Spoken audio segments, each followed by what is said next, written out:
විහාරා තුන්වෙනි කතාව. කටුනායක ගුවන්තොටුපොළ කියන්නේ මිනිස්සුන්ගේ මොනතරම් හිත් වේදනාවෙන් පිරීලා ඉතිරිලා ගිය තැනක්ද.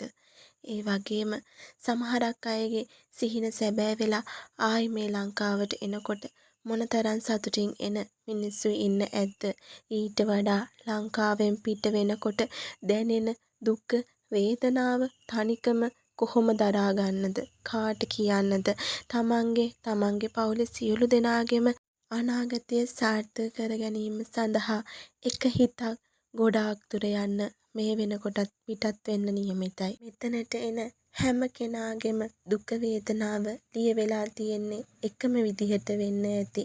චූටි කෙල්ලත් තනියම දාලා මේ අම්මා පිටත් වෙන්න හදන්නේ අනාගතේ වෙනුවෙනුයි.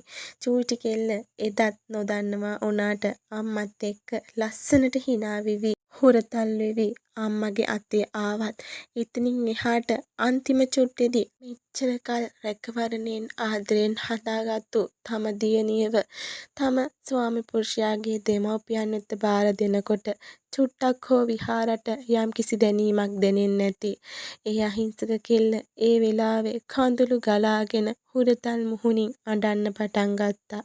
ඒ අම්මටත් දරා ගන්න බැරි තරම් වේදනාවකින් ආයෙත් චූටි දුව ළඟට ඇවිල්ලා බදාගෙන අඬන්නයි මේ පටන් ගන්නෙ.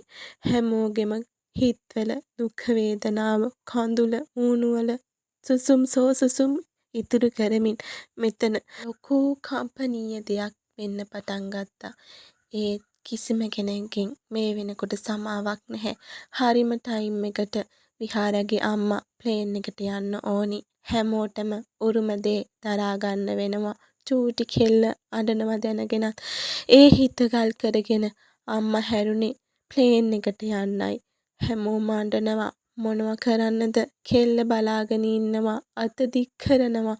අම්මත් අඬ ටොලිය තල්ලු කරගෙන බෑග් එකත් අරගෙන කටුනායක ගුවන්තොටුපළෙන් ප්ලේන් එක බලා යන්නයි මේ පිටත් වෙන්නේ.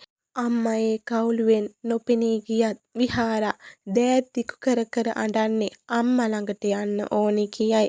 මුළු කටුනායක ගුවන්තොටුපළම මළගෙයක් හා සමානයි.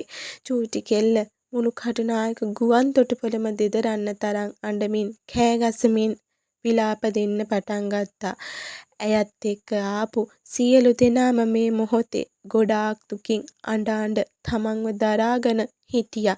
මොනවා කරන්නද චූටි කෙල්ල වෙනුවෙන් හැමදේම ඉවසන්න ඕනි නිසා සියලු දෙනාම අතින් අතට චූටි කෙල්ලව වඩාගෙන මේ සියල්ල දරාගත්තා.